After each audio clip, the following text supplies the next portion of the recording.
Peoples party के शाजिया मरी का सदर जरदारी से मुतल्लिक सनसनीखेज इंकशाफ। सूबाई वजीर मरियम औरंगजेब आइन शिकनी पर बात करके फंस गई। इकोनॉमिस्ट अबसार आलम, बुशरा तस्कीन और लिफाफा गॉसिप। भारत से खातून सरबजीत कौर ने पाकिस्तान में आकर इस्लाम कबूल कर लिया। डोनाल्ड ट्रंप इसराइल के लिए एक और साजिश में मसरूफ।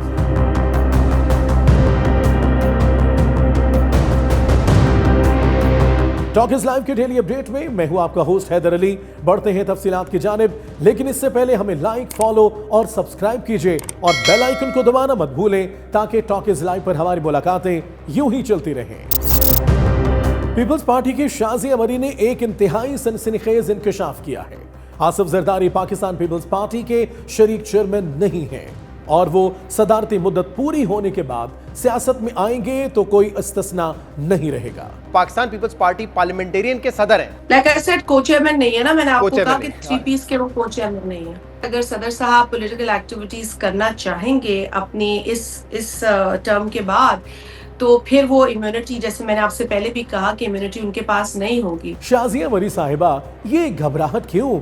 ना जरदारी साहब ने कभी कहा कि वो शरीक चेयरमैन नहीं, ना पीपल्स पार्टी की किसी ऑफिशियल साइट पर इस्तीफा है। और अगर इस्तिस्ना खत्म होना ही है तो फिर तरमीम में यही शर्त पीपल्स पार्टी ने रखवाई ही क्यों? अब ये तो नामुमकिन है कि इलेक्शन में जरदारी साहब कैंपेन में नजर ना आए।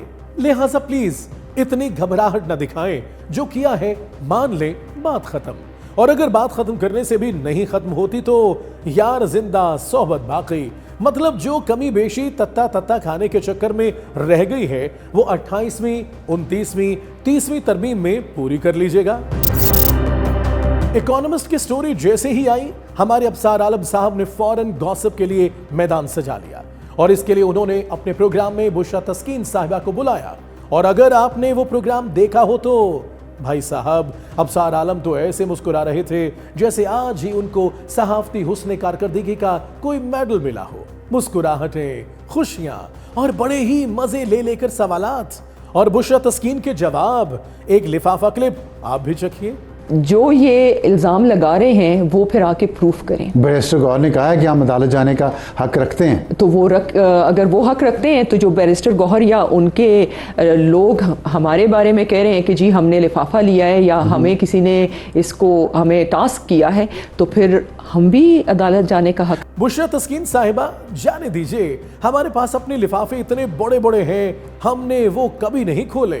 बेवजह जाके हम इकोनॉमिस्ट के लिफाफे क्यों खोलें? लिफाफे बंद ही रहने दें, इनमें बड़ा गंद है। और वैसे भी हमें इंपोर्टेड लिफाफों की जरूरत नहीं। यहाँ हमारा हर दूसरा सहाफी लिफाफा है, मतलब हम खुद कफील हैं कम से कम इस मामले में।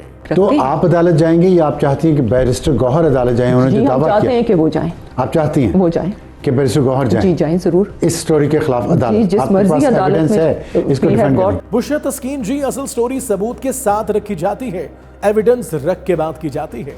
लेकिन यहाँ क्या होता है, कोई भी उठ के कुछ भी कह दे और फिर उल्टा जिस पर इल्जाम हो उसे कहा जाता है आप साबित करें कि आप गलत नहीं है। अब ये जरा सोचिए, मैं कह दूं आप पागल हैं, फिर कहूं अब आप साबित करें कि आप पागल नहीं हैं। फिर मैं अगर किसी को पागल कहूं तो उसे पागल साबित करना भी मेरा काम है, जिसे पागल कहूं उसका नहीं। बाकी एविडेंस के बगैर कुछ भी कह देना, लिख देना पेज 3 पर तो अच्छा लगता है, ऐसी गॉसिप में स्ट्रीम मीडिया पर अच्छी नहीं लगती। ये story basically it was a profile of Bushra Bibi, जो कि हमने लास्ट ईयर नवंबर में प्लान किया था जब उन्होंने रैली की क़ियादत की पेशावर से इस्लामाबाद के लिए। अच्छा, 1 साल से इस पे काम हो रहा था? 1 साल से।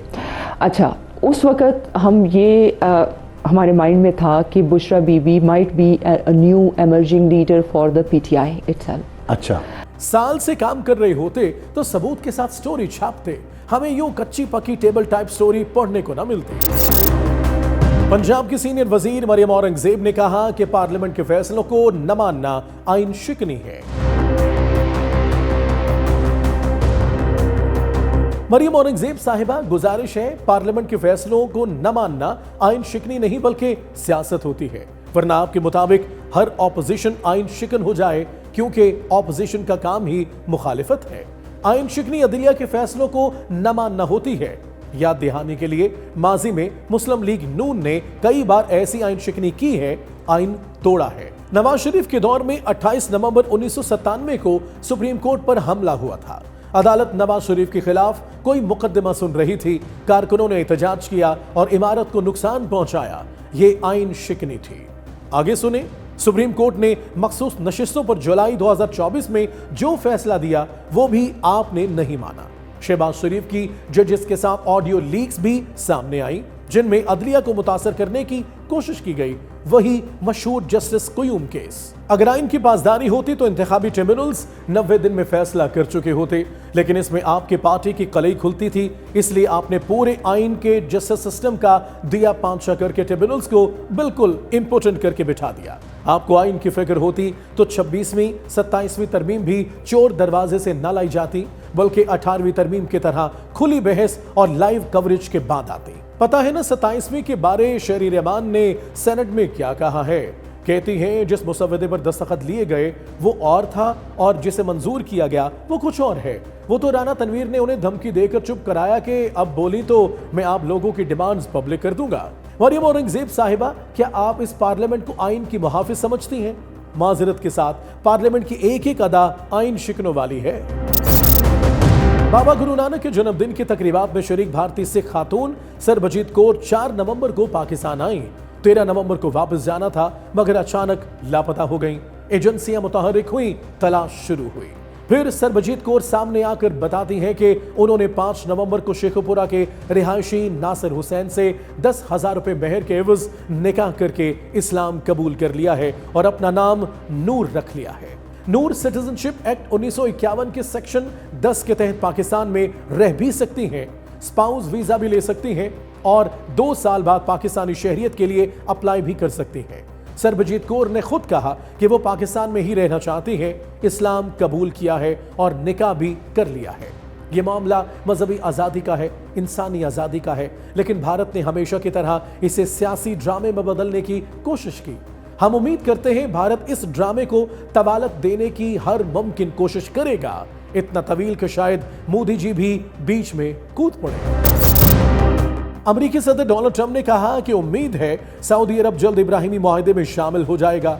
ट्रंप ने बताया वो अगले हफ्ते सऊदी वली अहद से मिलने वाले हैं और ये सिर्फ मुलाकात नहीं बल्कि इससे बढ़कर है।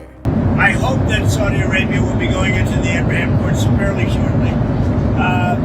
We've had tremendous interest in the Abraham Accords since we put Iran out of business. इब्राहिमी मुआहिदा इसराइल को मजबूत करने और इसके अज़ाइम को बढ़ाने के लिए है। पहले ही मुत्तहिदा अरब अमारात, मराकश, सूडान और बहरीन ने फ़लस्तीनियों के बारे में सोचे बगैर इस पर दस्तखत किए। पाकिस्तान को चाहिए कि सऊदी अरब से राब्ता करे और पाक सऊदी दिफाई मुआहिदे की लाज रखने की बात करे और कुछ नहीं तो सऊदीज को यही याद दिलाए कि यहूद और नसारा कभी मुस्लिम दोस्त नहीं हो सकते। Talk is live, like share subscribe कीजिए क्योंकि सच वही जो हम बोले। Talk is live.